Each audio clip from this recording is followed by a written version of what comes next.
নতুন সূৰ্যৰ অপেক্ষাত বলিষ্ঠ আশাৰে বাট চোৱা তেওঁ সাহসী মনৰ পৰিচয়। তীব্ৰ বিতৃষ্ণা আঁতৰাই নতুন সমাজ গঢ়াৰ আছে তেওঁৰ দুৰন্ত হেঁপাহ। কোনো সীমাৰে আবদ্ধ কৰিব নোৱাৰে ব্যক্তি মনক। ইচ্ছা মাথো ভাৰতৰ বিকাশ, ভাৰতৰ উন্নয়ন। কাৰণ ভাৰতৰ উন্নয়নে এখন ৰাজ্যৰ উন্নয়ন বিকাশ কৰি তোলে সম্ভৱ। ৰাইজৰ স্বাৰ্থত তেওঁ কেতিয়াও নাহে পিছ হুহুকি, যাৰ বাবে অসমৰ উন্নয়নৰ মূৰ পাতি লৈ তেওঁ আহিছে অসমলৈ। অসমৰ উন্নয়ন আৰু প্ৰগতি যেন তেওঁৰ কাম্য। নাম শৈলেন্দ্ৰ সিং মন্ত্ৰী। মোদীৰ আদৰ্শৰে পৰিচালিত হোৱা শৈলেন্দ্ৰ সিং ভাৰতীয় জনতা পাৰ্টীত যোগদান কৰিছিল 1998 চনত আৰু তেতিয়াৰে পৰা দলীয় কাম কাজত মনোনিৱেশ কৰিছিল শৈলেন্দ্ৰ সিং মন্ত্ৰীয়ে। তদুপৰি শৈলেন্দ্ৰ সিঙে ভাৰতীয় জনতা পাৰ্টীত লাভ কৰিছিল কেইবাটাও গুৰুত্বপূৰ্ণ দপ্তৰ। দিল্লী বিধানসভাৰ হাজকাছ ৰেচিডেন্সিৰ পৰা কৰিছিল নিৰ্বাচনত প্ৰতিদ্বন্দ্বিতা বিধানসভাৰ পৰা, যদিও তেওঁ হৈছিল পৰাস্ত। কিন্তু পৰাজয়ক হাৰ নামানি কৰি গৈছিল দলৰ বিভিন্ন উন্নয়নমূলক কাম কাজ। দলীয় কাম কাজৰ প্ৰতি কোনোদিনে পিঠি দিয়া নাছিলে শৈলেন্দ্ৰ সিং মন্ত্ৰীয়ে, যাৰ বাবে শৈলেন্দ্ৰ সিং মন্ত্ৰীয়ে 2021 সমাগত বিধানসভা নিৰ্বাচনত অসমলৈ আহিছে পশ্চিম গুৱাহাটীৰ প্ৰভাৰী ৰূপে। পশ্চিম গুৱাহাটীৰ উন্নয়ন মাপকাঠি যেন এতিয়া চিন্তা মাথো প্ৰভাৰী শৈলেন্দ্ৰ সিং মন্ত্ৰীৰ। मैं बीजेपी ज्वाइन किया था 1998 में और तभी से मैं मंडल का महामंत्री था और धीरे बढ़ते बढ़ते 2007 में मैंने पहला चुनाव लड़ा, 2012 में दूसरा चुनाव लड़ा और मैं एमसीडी पे अलग अलग पदों पर रहा। और अब रिसेंटली मैंने दिल्ली विधानसभा में मालवीय नगर क्षेत्र से एमएलए का चुनाव लड़ा था। देखिए, मैं यूथ से ही बीजेपी से बहुत अट्रैक्ट हुआ था, क्योंकि बीजेपी सिर्फ देश की बात पहले करती है। हमारा देश मजबूत होना चाहिए।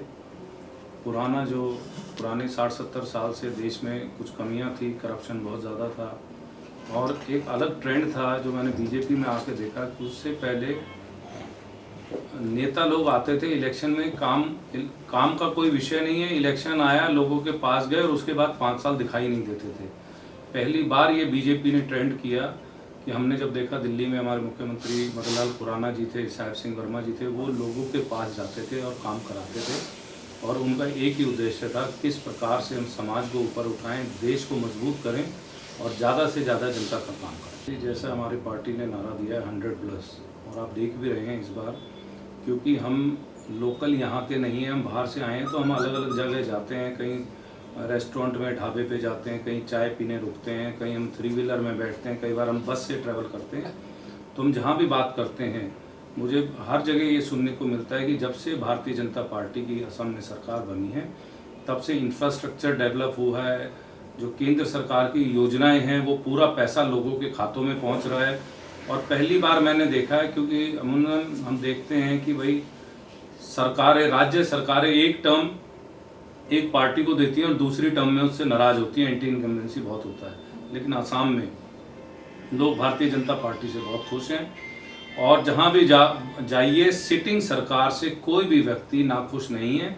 उल्टा यहाँ एक बात और जोड़ी जा सकती है कि लोग कहते हैं कि जब से मोदी जी और भारतीय जनता पार्टी की सरकार बनी है, तब से डेवलपमेंट बहुत ज़्यादा हो गया है और इसमें कोई दोहराए नहीं। आप देख लीजिए, अगर पुराना 13th पे कमीशन उठाएंगे, फाइनेंस कमीशन की रिपोर्ट उठाएंगे, तो नॉर्थ ईस्ट के लिए लगभग 7,000 करोड़ रुपया अलॉट होता था, 7,000 10,000। आज अब 15वें फाइनेंस कमीशन में, प्लानिंग कमीशन में नॉर्थ ईस्ट डेवलपमेंट के लिए 1,70,000 करोड़, जो एक बहुत बड़ी रकम है, वो यहाँ के लिए अलॉट होने जा रही है। उतनी प्लानिंग है, यहाँ बड़े बड़े पुल बनेंगे, बड़े बड़े हाईवेज बनेंगे और यहाँ की जनता को जो सुविधा होगी वो, क्योंकि पूरा केंद्र सरकार पूरा पैसा स्टेट सरकार के साथ मिलकर लगाएगी और डेवलपमेंट होगी। वो तो बहुत डिटेल चीज़ें, वो तो जो लोकल यहाँ के लीडर होंगे, जो उन्होंने मैनिफेस्टो बनाया है, उसमें सारा वो प्लानिंग तो वो ज़्यादा बेहतर बनाएंगे, क्योंकि हम तो एक सहयोगी के रूप में आए हैं। लेकिन हमें ये ज़रूर पता है कि भाई जो भी काम होगा यहाँ जनता की भलाई के लिए होगा, इंफ्रास्ट्रक्चर ज़्यादा डेवलप होगा, बेहतर डेवलप होगा, लोगों को रोज़गार के मौके मिलेंगे और जितनी भी अलग अलग गरीब लोगों के लिए योजनाएं हैं, चाहे वो ट्राइबल्स के लिए हैं। अभी मैं कल परसों बैठा था माइनॉरिटी कमीशन के चेयरमैन के पास, तो उन्होंने बताया कि किस प्रकार से यहाँ 30 स्कूल रेजिडेंशियल स्कूल माइनॉरिटी के लिए बन रहे हैं, जिसमें एक एक के लिए 30-30 करोड़ रुपया सैंक्शन हुआ है, यानी कि लगभग 800 से 1000 करोड़ रुपया नए स्कूलों के लिए अलॉट हुआ है। 50-50 बीघे में वो स्कूल बनेगा, बच्चों को अच्छी शिक्षा मिलेगी।